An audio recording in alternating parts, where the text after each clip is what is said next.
Hello दोस्तों, नमस्कार। मैं अंकित भाटी, ग्रेटर नोएडा का एक गांव अस्तौली, वहां से आप सभी लोगों का स्वागत करता हूं। दोस्तों ये 22 तारीख की सेकंड और थर्ड शिफ्ट में जो मैथ्स का पेपर आया था उसके सॉल्यूशन मैं आपको दूंगा। टोटली 21 प्रश्न है मेरे पास। बहुत ज्यादा मैं इकट्ठे नहीं कर पाया, दोनों शिफ्टों से मुझे 21 प्रश्न मिले। तो जिन लोगों का एग्जाम नहीं हुआ है उनके लिए बहुत इंपॉर्टेंट है ये प्रश्न, क्योंकि 25 तो आ ही रहे हैं। तो 21 किस तरह के वो प्रश्न आए हैं, फर्स्ट शिफ्ट के मैं ऑलरेडी दे चुका हूं। जिसने नहीं देखा है देख लीजिएगा, उसके 17 क्वेश्चन मैंने दिए थे। तो आपको मतलब टोटल 21 और 17 38 क्वेश्चन मैंने 22 तारीख के दे रहा हूं। ठीक है दोस्तों, पहला क्वेश्चन बॉड मास का था। तो बॉड मास का बड़ा आसान सा क्वेश्चन आ रहा है, बच्चों को किसी को ध्यान नहीं है, लेकिन दूसरी शिफ्ट का बॉड मास का मैंने लिखा है लास्ट में, वो भी आप देखेंगे। ठीक है दोस्तों, तो ये दूसरा क्वेश्चन था इस तरह का कुछ। ये पहले मॉर्निंग दोपहर वाली शिफ्ट की बात कर रहा हूँ, 8-9 क्वेश्चन तक। उसके बाद पूरी फिर ये बात करेंगे थर्ड शिफ्ट की। तो ये सेकंड शिफ्ट के थे। जो बच्चे हो एग्जाम जिन्होंने दिया हो वो बिल्कुल कंफर्म कर देंगे कि बिल्कुल यही क्वेश्चन थे। बिल्कुल एक भी क्वेश्चन एक्स्ट्रा नहीं है, सभी वही क्वेश्चन हैं। तो x का 30% बराबर y का 3/4, तो x रेशो y बराबर क्या आएगा। तो मैं आपको बता दूं इस क्वेश्चन को हम लोग कैसे करेंगे, तो आपको पता ही है कैसे करते हैं। तो बड़े ध्यान से आपको करना है। दरअसल में क्या है कि बीच में एक आध शिफ्ट का या 2-3 दिन बहुत मुश्किल पेपर बच्चे बता रहे हैं, तो मैं उस दौरान नहीं बना पाया था क्योंकि मैं बीमार था। लेकिन अभी मैं पूरी तरह से स्वस्थ हूं, पर आवाज से आपको लग रहा होगा एकदम स्वस्थ तो अभी भी नहीं हूं, पर कोई नहीं, अब आपके लिए हाजिर हूं लगातार। तो आप देखेंगे x का 30%, यानी x का 30% इस क्वेश्चन को, तो बिल्कुल y का 3/4। तो अभी आप इसको हल करेंगे तो किस तरह, लगभग यही क्वेश्चन आया था, एग्जैक्ट मैं कहूं बिल्कुल यही क्वेश्चंस, यही संख्याएं बच्चों ने बताई हैं। तो 3 से 3 कट जाता है, आपको ये मालूम होगा, और तिरछी गुणा हम लोग कर देते हैं। 4x बराबर 10y बनता है। 2 से अगर मैं काटूं 2 बार, 2 से 5 बार, तो आप कहेंगे 2x बराबर 5y, और x का मान 5 और y का मान 2। तो ऐसे मैं कह सकता हूं जो सामने के होते हैं ना वही मान होते हैं, वही अनुपात होते हैं। तो 5-2 का रेशो आप लगा देंगे। ठीक है, आपका आंसर आ गया। नेक्स्ट थर्ड क्वेश्चन है, किसी वस्तु का अंकित मूल्य 2500 रुपए, इस पर कितने % छूट दें ताकि इसका बिक्री मूल्य 2250 रुपए हो जाए। तो इस तरह का क्वेश्चन सेकंड शिफ्ट में था। तो आप देखेंगे दोस्तों, 2500 रुपए की चीज 2250 में देनी है, तो छूट कितनी आएगी। ये बिल्कुल एग्जैक्ट वही संख्या है जो एग्जाम में पूछी गई थी। तो मैं कहूंगा 250 रुपए की छूट आई थी, और कितने पर छूट दी गई थी, अंकित मूल्य है 2500। तो जितनी छूट दी जाए, जितनी कमी हो 250 रुपए की, और जिस पर छूट दी जाए वो नीचे रखा जाता है और गुणा 100। बस इतना सा काम आपको करना है, और 10% आपका उत्तर। जब भी छूट देखनी हो तो आपको ऐसे ही करना है। मान लो कोई दुकानदार है, 500 रुपए की चीज है, 400 में आपको दे रहा है, तो पूछे कितनी % छूट है, तो आप कहेंगे 100 रुपए की छूट दी, 500 रुपए पर दी, गुणा 100। तो आप कह देंगे बड़े आराम से 20% ये छूट होगी। तो उसी तरीके से ये सवाल है, कितना आसान ये सवाल है, आप खुद अंदाजा लगा सकते हैं। चौथा क्वेश्चन है, एक किसी कार्य को 12 दिन में भी 15 दिन में कर सकता है। हर एग्जाम में कार्य समय से क्वेश्चन आ रहे हैं, 2-3 क्वेश्चन भी आ रहे हैं। तो और इतने आसान आ रहे हैं, वो टेंशन लेके बिल्कुल मत जाओ, बेसिक चीज पढ़ के जाओ बिल्कुल। ए का 12, बी का 15। तो अगर मैं देखूं तो इसमें कुल काम हम लोग देख लेते हैं, और कुल होगा 60।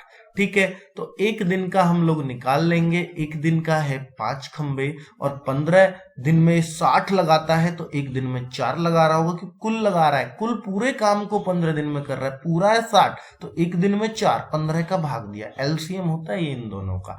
ठीक है दोस्तों, तो अब मैं देख रहा हूं दोनों मिलके एक दिन में कर देते हैं, 9 खंबे लगा देते हैं, लगाने हैं 60। तो कितने दिन लग जाएंगे, तो 60/9 20/3, अर्थात 6 से ही 2/3 दिन अगर आप भाग दोगे तो बिल्कुल। नेक्स्ट क्वेश्चन है 2 मीटर। देखिए, कॉपी पेन लेके बैठिए, अगर आप सिर्फ मेरी आवाज सुन रहे हैं तो कोई फायदा नहीं है इसका।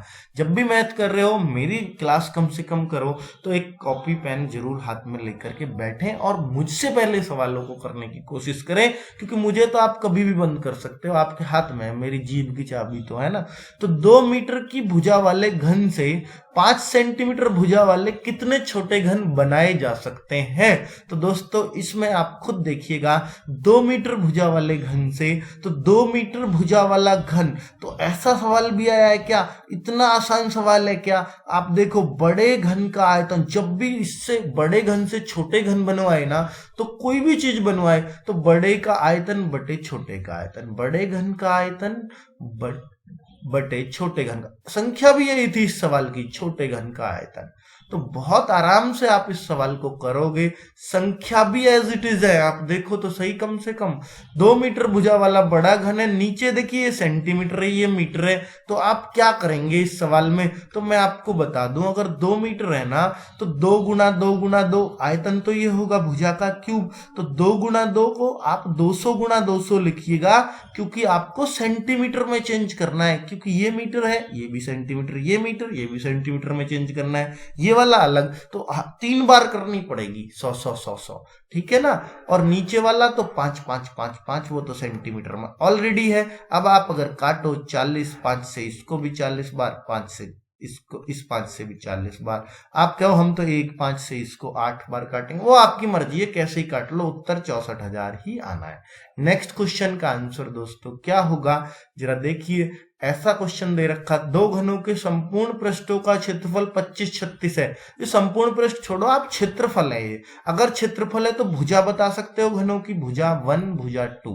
तो आप खुद बताओ, भुजा 1 भुजा 2, तो भुजा 5 होगी और भुजा 2 क्या होगी 6। आप कहोगे तो 6a² होता है। दोस्तों अनुपात में 6 विक्स छोड़ो, वो तो कांस्टेंट है, उसको छोड़ो, आप a² पे फोकस करो। ये a² है दोनों के, ठीक है। 6 6 तो दोनों का कट गया होगा अनुपात में। तो आपकी भुजा a² यानी a 5 होगी, इसकी 6 होगी। तो 5 6 इन दोनों की भुजा है। अगर मुझे इन दोनों के आयतन चाहिए, आयतन 1 आयतन 2 का अनुपात, तो आप कितने आसानी से कहेंगे, भुजा का क्यूब कर दीजिएगा 125 और इसकी भुजा का क्यूब कर दीजिएगा 216। 125 216। तो गलती से बहुत जल्दी में बच्चे इसको भी लगा सकते हैं, वो गलत होगा, ठीक है दोस्तों। नेक्स्ट क्वेश्चन का आंसर है 7वां क्वेश्चन, क्या बोलता है, एक आयत का विकर्ण 10 मीटर है तथा इसकी चौड़ाई 6 मीटर है, इस आयत का क्षेत्रफल बताओ। बताओ, हमने आयत की लंबाई चौड़ाई वाला दे देता तो इसका क्या बिगड़ जाता, बताओ।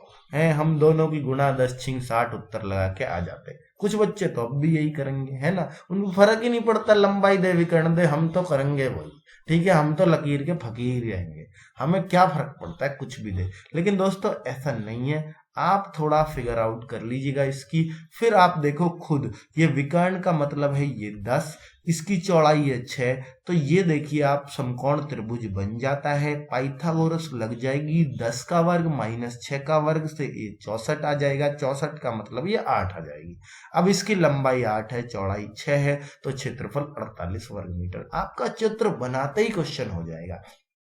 नेक्स्ट है 8वां, उस वर्ग का क्षेत्रफल बताएं जिसकी भुजा 2√3 सेंटीमीटर है, तो उस भुजा वाले समबाहु त्रिभुज के क्षेत्रफल के बराबर। देखिए क्या बोला है, फिर से समझ लीजिए, मैंने खुद कंफ्यूज कर दिया आपको। एक वर्ग का क्षेत्रफल बताना है जिसकी भुजा 2√3 सेंटीमीटर भुजा वाले समबाहु त्रिभुज के क्षेत्रफल के बराबर है। तो इस वर्ग की जो भुजा है ना, ये जो वर्ग है ना, इसकी जो भुजा होगी वो कितनी होगी, वो खुद बता रहा है कि समबाहु त्रिभुज का जितना क्षेत्रफल होगा उसके बराबर इसकी भुजा ही भुजा है। तो समबाहु त्रिभुज का अगर मैं क्षेत्रफल देखूं √3/4, इस समबाहु त्रिभुज का अगर मैं क्षेत्रफल देखूं जिसकी भुजा 2√3 है, इसकी भुजा 2√3 है, इसके क्षेत्रफल निकालो पहले। तो इसका क्षेत्रफल अगर मैं निकालूं तो मैं देखूंगा 3√3, क्योंकि √3 में √3 की गुणा करोगे 3, और ये √3 ऐसा का ऐसा ही, तो 3√3 सेंटीमीटर स्क्वायर। तो जितना इसका क्षेत्रफल है उतना इसकी भुजा है 3√3। ये स्मृति पे आधारित है, बिल्कुल एग्जैक्ट ऐसा क्वेश्चन आया था, मैं नहीं कह सकता, पर समबाहु और वर्ग से क्वेश्चन था, इसलिए मैंने सब बना दिया है अपने पास से। ठीक है दोस्तों, बच्चों ने सिर्फ इतना ही बताया, संख्याएं क्या थी, क्वेश्चन क्या था नहीं आता उनको, तो ये वाला क्वेश्चन मैंने बनाया। तो आपको कैसा लगा जरूर बताना। तो फिर से बता रहा हूं, वर्ग का क्षेत्रफल पूछा है जिसकी भुजा, किसकी भुजा, वर्ग की भुजा 2√3 सेंटीमीटर भुजा वाले, 2√3 सेंटीमीटर भुजा वाले समबाहु बाहु त्रिभुज के क्षेत्रफल के बराबर है। तो इसकी भुजा इसके क्षेत्रफल के बराबर है। अब इसका क्षेत्रफल तो आप कर ही सकते हो, वर्ग का क्षेत्रफल भुजा गुणा भुजा होता है, ए स्क्वायर होता है, साइड स्क्वायर होता है, जो आप कहें।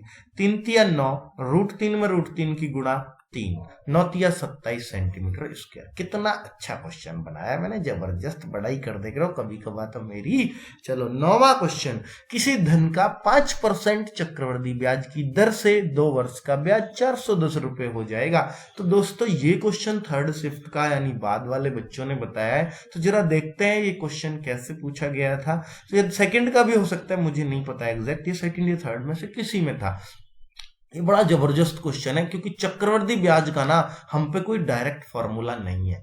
आप चक्रवृद्धि मिश्रधन का है आपके पास, अगर ये मिश्रधन होता 100/105 100/105 2 बार कर दूंगा। अगर ये मूलधन होता, ब्याज पूछता, तो 105/100 105/100 करूंगा, मिश्रधन आ जाएगा, इसको घटा दूंगा मूल को, ब्याज आ जाएगा। लेकिन अगर ब्याज दे दे तो वो सरदर्द बन जाता है। चक्रवृद्धि ब्याज वाले चैप्टर में अगर चक्रवृद्धि ब्याज दिया हो तो भाई वो सरदर्द वाला क्वेश्चन है। तो इसकी मैं आपको एक जबरदस्त सी ट्रिक बताता हूं। बहुत बच्चे इस पे बैठे होंगे घात लगाए कि इसको कैसे करेंगे, तो मैं अभी आपको बताता हूं, तो जरूर देखिएगा दोस्तों। तो इसकी एक ट्रिक मैं बहुत सिंपल सी आपको बता रहा हूं।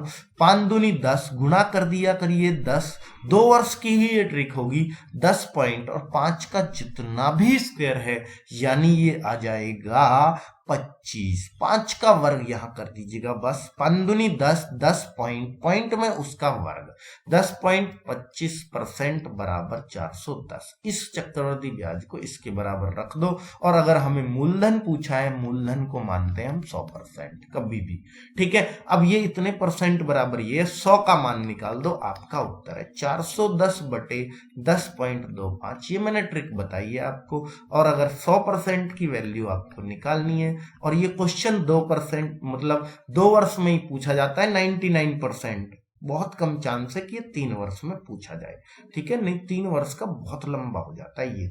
तो ठीक है दोस्तों, मैंने काटा 1025 चौका हो 4100, अपने हिसाब से काट लेना जैसा तुम्हारी कैलकुलेशन की क्षमता हो। तो 4000 रुपए, तो 4000 रुपए आपका आंसर होगा, ठीक है।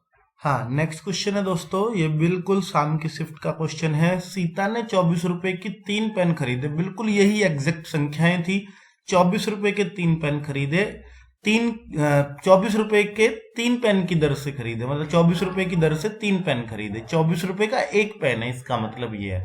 18 रुपए की दर से 2 पेन और 1 पेन को 45 रुपए में बेचा, तो 18 यानी 36 रुपए के बिक जाएंगे, 45 का ये बिक जाएगा। बिकेगा टोटल माल कितने का, खरीदा टोटल माल कितने का था, आप खुद देख सकते हैं। और बहुत आराम से ये क्वेश्चन आपका बन जाएगा। तो आप देखो, माल खरीदा यानी क्रय, जो सीपी है वो है 24 गुणा 3, 72 रुपए का माल खरीदा और बेचा माल कितने का। और अगर आप देखेंगे बेचने का माल है 18 गुणा 2 प्लस 45 यानी 81 रुपए का बिकेगा। खरीदा 72 का होगा, तो आप देख सकते हैं लाभ ही होगा, हानि का मतलब ही नहीं है।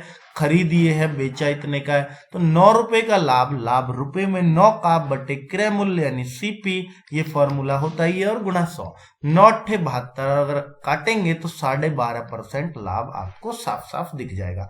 नेक्स्ट क्वेश्चन क्या है दोस्तों, अगले क्वेश्चन पे चलता हूं। अगला क्वेश्चन बोलता है चक्रवृद्धि ब्याज की किस दर से कोई धन 5 वर्ष में 32 गुना हो जाएगा। बहुत जबरदस्त क्वेश्चन है कि 100 रुपए के आपको 3200 करने हैं, ठीक है, 3200 करने हैं, और कितने साल लग रहे हैं, 5 साल। तो पहले आपको क्या करना है, पहले आपको इन दोनों का काटना है, जितनी बार भी काट सको। तो 1 के 32 कर दो, बात वही है। कोई 100 मानता है, कोई 3200, कोई 1 के 32 मान लेता है, बात एक ही है। तो 1 और 3200। अब ये अगर 2 वर्ष हो तो 2 वर्गमूल ले दो, 3 वर्ष हो घनमूल ले दो, 4 वर्ष हो 2 बार वर्गमूल ले दो, 5 वर्ष है तो इसकी 5 मूल ले दो, ऐसे, ठीक है ना।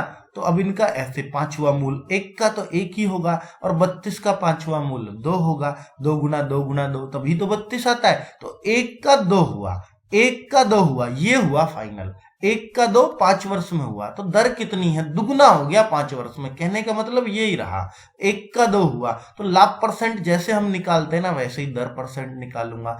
1 रुपया बढ़ा, कितने पे बढ़ा, एक पे ही तो बढ़ा, गुणा 100। तो आपका उत्तर 100% कितने आसानी से आ जाएगा, आप खुद अंदाजा नहीं लगा सकते। कोई फॉर्मूला रटने की जरूरत नहीं है इस सवाल को करने के लिए। और चक्रवृद्धि ब्याज ब्याज बहुत पूछा जा रहा है हर पेपर में, तो मैं हर टाइप का सवाल आप करके जाइएगा उसका।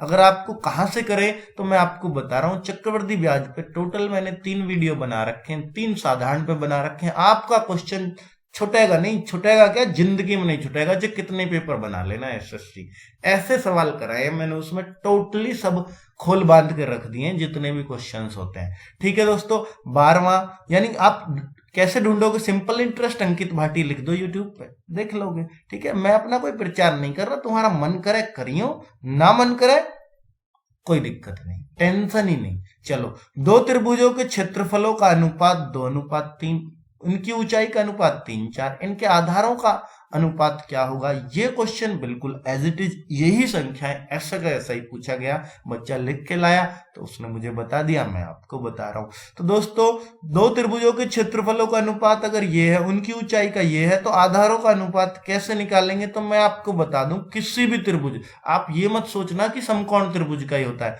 किसी भी त्रिभुज का क्षेत्रफल का फॉर्मूला ये होता है 1/2 आधार ऊंचाई।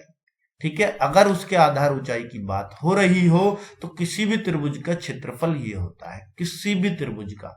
ठीक है, तो अब मैं क्या करूंगा, तो आप आधार को बेस कह सकते हो, ऊंचाई को h कह सकते हो। ठीक है, तो एक, अब ये दो त्रिभुज है, एक त्रिभुज नहीं है और उनका अनुपात है, तो 1/2 b1 इंटू h1, ये पहले वाले का। दूसरे वाले का क्षेत्रफल 1/2 b2 इंटू h2, और इन दोनों का अनुपात दे रखा क्षेत्रफलों का 2/3। साथ में ऊंचाई का अनुपात, तो h की जगह 3, इस h की जगह 4 रख दो। b1 b2 का रेशो आपका बिल्कुल आया रखा सवाल में, कोई टेंशन ही ना। 1/2 से 1/2 कट गया, b1 b2 का तो चाहिए और इनका पता 3 4, तो b1 इंटू 3 बटे b2 इंटू 4 बराबर 2/3। तिरछी गुणा कर दोगे तो कितना उत्तर हो गया, b1 बटे b2 बराबर 4 दूनी 8 पर 9, 8:9। कितने आसानी से ये उत्तर आ जाएगा। क्या बिल्कुल हम सही कह रहे हैं, 8:9। दोस्तों, ये मेरे से शायद ऑप्शन लिखने में मैं गलती कर गया, तो 8-9 आएगा, 9-8 नहीं आएगा, 8-9 का रेशो आपका आंसर आना है। ऑप्शन लिखने में मुझसे गलती हुई है, 8-9 है, 9-8 नहीं है उत्तर, 8-9 का रेशो आएगा। नेक्स्ट है 13वां क्वेश्चन। तो इस पे दोस्तों ऐसा बच्चों ने बताया कि रेशो प्रोपोर्शन से पूरे चैप्टर से 3 सवाल आए थे, लेकिन वो एक ही बता पाए मुझे कि एक तो याद है, बाकी 2 याद नहीं है। तो आप खुद देख लीजिएगा, रेशो प्रोपोर्शन कोई बहुत बड़ी चीज नहीं है, आप खुद हल करोगे आपको समझ में आ जाएगा, बहुत आसान चीज है। ठीक है, तो मैं आपको बताया मैंने जरूर है आपको कि मैं 21 क्वेश्चन दे रहा हूं, लेकिन एक इसका दिया, 2 ऐसे मान लो 23 हो गए ना क्वेश्चन। ठीक है, तो मैं और भी एक आध चीज पे ऐसे बताऊंगा आपको। ठीक है, 13वां क्वेश्चन जरा देख लीजिएगा, 25 कर लेंगे हम पूरे, टेंशन क्यों ले रहे हो। ए बी व सी की आयों का अनुपात 3 4 5 है, ए की आय 12,000 रुपए, तो बी व सी की कुल आय बताओ। तो अब जरा देखते हैं, ए की आय अगर 12,000 है और ए का रेशो क्या है 3, तो अगर 3 रेशो है और इसकी 12,000 है, तो 3 रेशो बराबर 12,000 में कह दूं, 12,000 सिर्फ। एक रेशो बराबर कितना, 4,000 का हो जाएगा या नहीं होगा, खुद बताओ। जब 3 रेशो वाले की आय, यानी ए की आय और ए का रेशो है यहाँ, तो 3 वाले का 12 है, तो 4 वाले का क्या हो जाएगा, एक का मान 4,000, 4 वाले का क्या, बी का हो जाएगा 16,000, क्योंकि बी का रेशो 4 है। और सी की मुझे चाहिए, तो सी का हो जाएगा 20,000, और दोनों की कुल आय चाहिए, तो 20 प्लस 16 36,000 रुपए आपका आंसर। दोस्तों, कई बार ऐसा भी होता है कि ये जो है ये कह सकता था कि 12,000 तीनों की आय है, तीनों की, तो आप एक ही आय बताओ। तो उस केस में मैं क्या करता, अगर ये कुल होती 12,000, कुल होती 12,000, तो मैं क्या करता, जरा सुन लीजिएगा आप भी। और एक ही पूछे तो ए का रेशो कितना है 3, फिर बांटने का काम रह जाता है। बांटते कैसे हैं, एकानुपात बटे अनुपात के योग, 5 4 9 3 12 और गुणा 12,000। तो बिल्कुल आपने देखा 3,000 रुपए आपका उत्तर। तो ऐसे भी पूछे जा रहे हैं सवाल, ऐसे भी पूछे जा रहे हैं, आपका जैसे मन करे वैसे कर लेना। ठीक है, नेक्स्ट क्वेश्चन है 14वां, 4 ही दिख रहा होगा आपको, एक इधर आ गया। तो 14वां क्वेश्चन है, 2 रेलगाड़ियां जिनकी चालों का अनुपात 50-40 है।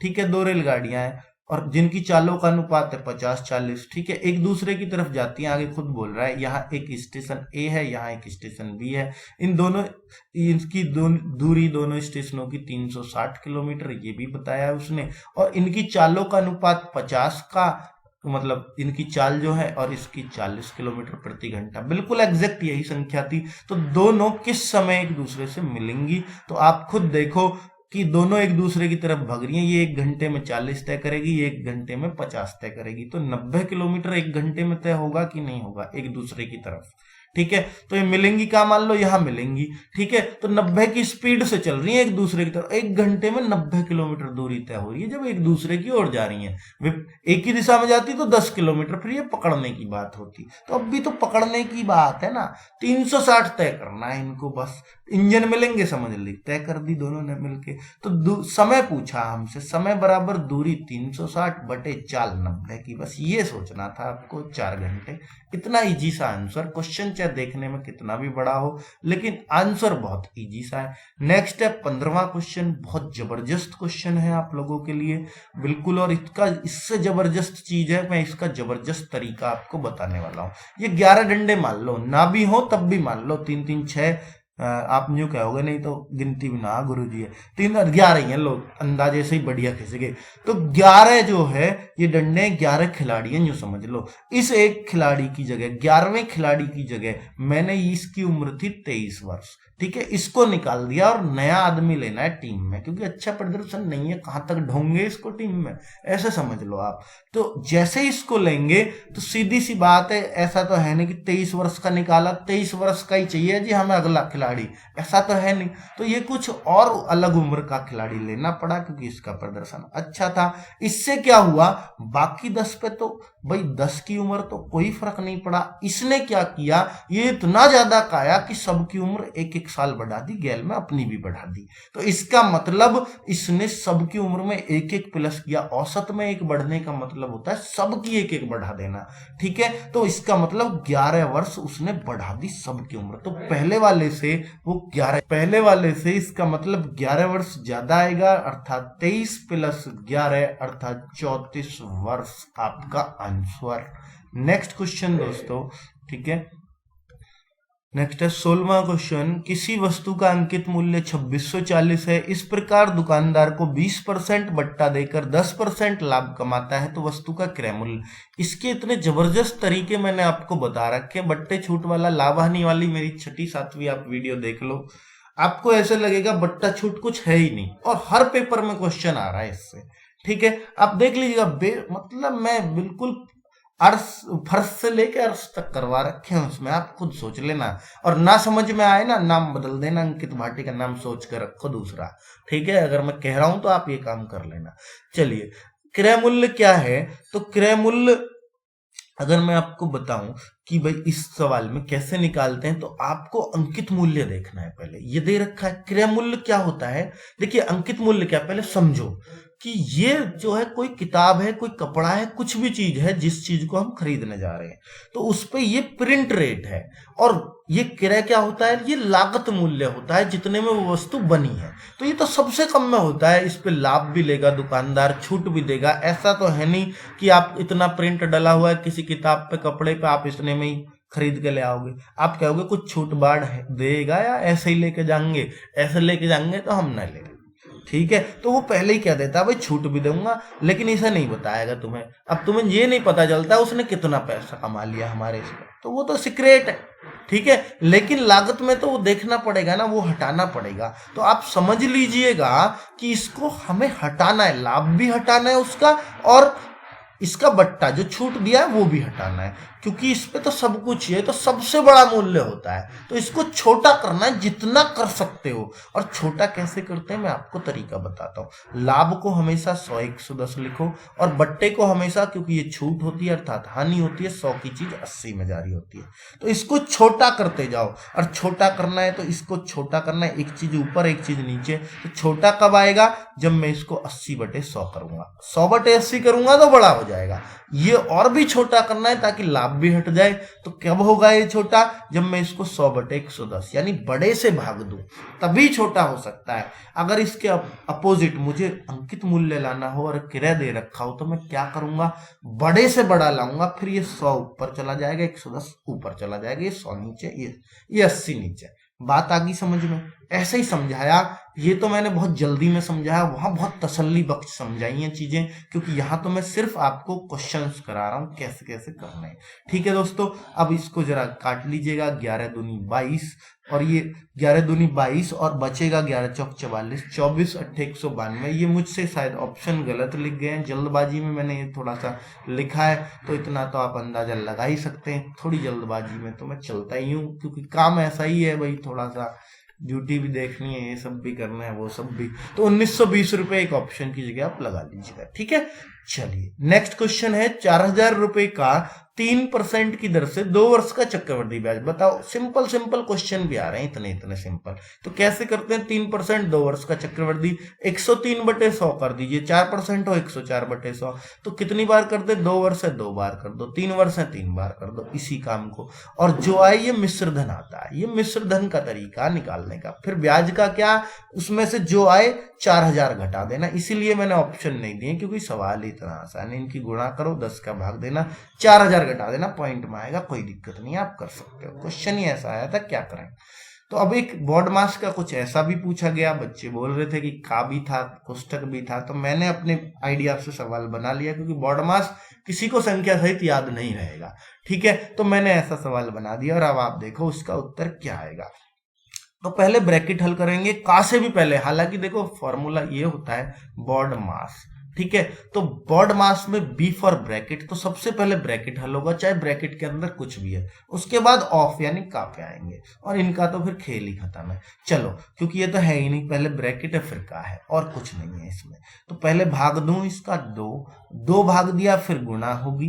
भाई रूल भी तो यही फॉलो करना पड़ेगा। 6 दूनी 12, 12 में 5 जोड़ा 17, 17 इसका काम खत्म कर दिया। ब्रैकेट अब हटा दो, 17 का 1/17 ये दे रखा है। तो इसका का मतलब क्या होता है आपको पता, तो उत्तर 1 आ गया। नेक्स्ट क्वेश्चन क्या है? दंड आरेख का पूछा गया। देखिए, सुबह की शिफ्ट में पाई चार्ट था, लास्ट की शिफ्ट में यानी शाम की शिफ्ट में आपका दंड आरेख पूछ लिया। तो पाई चार्ट और दंड आरेख को एकदम परफेक्ट कर लें अपना। ठीक है, और 19 और किसमें आपको क्या बताऊं, दंड आरेख पाई चार्ट आ ही रहा है हर एग्जाम में, 3-3 4-4 क्वेश्चन इसके ऊपर आ रहे हैं। ठीक है, और बहुत आसान चीज है, आप कर सकते हो। चलिए, तो इसमें देख लीजिएगा आप, और देखिए हाँ, उसमें भी 2-3 जो है सवाल इससे भी संख्या पद्धति से भी पूछे गए हैं। तो आप 25 मान लीजिएगा, पूरे ऐसे पूछे गए थे। संख्या पद्धति से भी और थे 2-3, जो इसमें एक भी नहीं लिखा था मैंने। ठीक है, चलिए तो इसमें क्वेश्चन क्या है देखिएगा। दंड आरेख इस तरह का पूछा गया था आपके पेपर में, और ये बिल्कुल ऐसा नहीं कि आसान दंड आरेख है, इससे आसान दंड आरेख आया था। ये तो मैंने आइडिया से अपने से बना लिया, कोई दंड आरेख थोड़ी ना बताएगा कि सर ऐसे ऐसे आया था। एक आइडिया मैंने किसी किताब से कॉपी करके रख दिया दंड आरेख आप लोगों के लिए। तो ये 2009 में दिवाली के अवसर पर 5 कंपनियों के रंगीन टेलीविजनों की मांग तथा उत्पादन को प्रदर्शित करता है। आलेख का ध्यानपूर्वक अध्ययन कीजिएगा। तो दोस्तों, मांग ये है जो ऐसे ऐसे, और उत्पादन ये है जो ब्लैक में कर रखा है। टेलीविजनों की संख्या ये तो डबल डबल का है। तो पेपर में हो सकता है आपकी सिंगल बिल्डिंग का आया हो, ट्रिपल बिल्डिंग भी होती है, ये थोड़ा और मुश्किल हो जाता है। तो कोई बड़ी बात नहीं है, अब मैं क्वेश्चन बता देता हूँ कैसे होते हैं इसके ऊपर। जो पहली बार देख रहे हैं उनके लिए तो एक वरदान साबित होगा ये। तो कंपनी ई के रंगीन टेलीविजनों की मांग तथा उत्पादन का अनुपात बताओ। कंपनी ई का देखो आप, रंगीन टेलीविजन कौन से हैं? कंपनी ई के रंगीन टेलीविजनों की संख्या ही है ये 3300। ठीक है, और फिर आपको देखना है कंपनी ई के ही रंगीन टेलीविजनों की मांग और उत्पादन, उत्पादन है 2200। तो इन दोनों का अनुपात क्या होगा? 00 से 00, 11 से काटा 32 आपका आंसर। ठीक है, नेक्स्ट क्वेश्चन क्या है? कंपनी बी के रंगीन टेलीविजनों की मांग तथा सी के रंगीन टेलीविजनों की मांग के कितने प्रतिशत है? तो कंपनी बी के रंगीन टेलीविजन की मांग देखनी है, मांग है 600। आपको दिख रही है ना, साफ साफ लिख रखी है उस पे। कई बार इधर निशान लगा देता है 600 का, उसके समान ये बिल्डिंग देख लेंगे 600 के, तो यहाँ 600 खुद लिख लो, कोई बड़ी बात नहीं है। ऐसे भी सवाल मैंने करवा रखे। दंड आरेख आप मेरा खोल के देख लीजिएगा कि चैप्टर मिल जाएगा आपको। ठीक है, तो ₹600 इसकी मांग हो गई बी की, ठीक है। और सी के रंगीन टेलीविजनों की मांग देखिएगा, सी के रंगीन टेलीविजनों की मांग है 2500। तो ये बोला है कि कौन सी चीज को बोला है, बी के रंगीन टेलीविजनों की मांग से सी के रंगीन टेलीविजनों की मांग कितने प्रतिशत है। तो अब आपसे किसके रंगीन टेलीविजनों की मांग बोली गई है, तो इसके सी के रंगीन टेलीविजनों का 600 जो है, सी के रंगीन टेलीविजनों क्या है 2500 का कितना प्रतिशत है ये पूछा जा रहा। बस अब आप काट लीजिएगा, 25 दूनी 50, 10 बचा, 25 चौका 100, 24% आपका आंसर हो जाएगा। नेक्स्ट क्वेश्चन क्या है दोस्तों, सभी कंपनियों की मांगों का औसत क्या रहा। दोस्तों एक काम तो कर लेना, कम से कम 4-5 लोगों को तो शेयर कर देना। और तो आपसे मैं कुछ नहीं मांगता, कोई प्रचार नहीं करता, ये नहीं कहता ये खरीदो वो खरीदो, ये बुक खरीदो वो खरीदो, मेरा ये सामान है वो सामान है, जो आपका मन करे वो कर लेना। मैं आपको मतलब फिलहाल तो यही कहूंगा, निस्वार्थ मेहनत कर रहा हूं। आप लोगों को लगता हो कि मैं शेयर करने लायक हूं तो कर दीजिए, नहीं तो कोई बात ही नहीं है, ठीक है। कभी नहीं बोलता मैं आपसे कि मेरा चैनल सब्सक्राइब करो, मैं अब भी कह रहा हूं मत करो, पर आपको इतना काम करना पड़ेगा। अगर मेरी मेहनत पसंद आ रही है तो कुछ करो, वरना मत करो, ठीक है। सभी कंपनियों की मांगों का औसत क्या रहा, तो मैं आपको बताऊं, सभी कंपनियों की मांगों का औसत के सवाल थे, बच्चे बता रहे थे, तो इसलिए मैंने ये सवाल ऐड कर दिया इसमें, ठीक है। किताब में सिर्फ 2 ही सवाल दिए थे, तीसरा मैंने बना दिया। तो सभी कंपनियों की मांगों का अनुपात, तो मांग क्या है 3000 पहली कंपनी की मांग की है ये बिल्डिंग।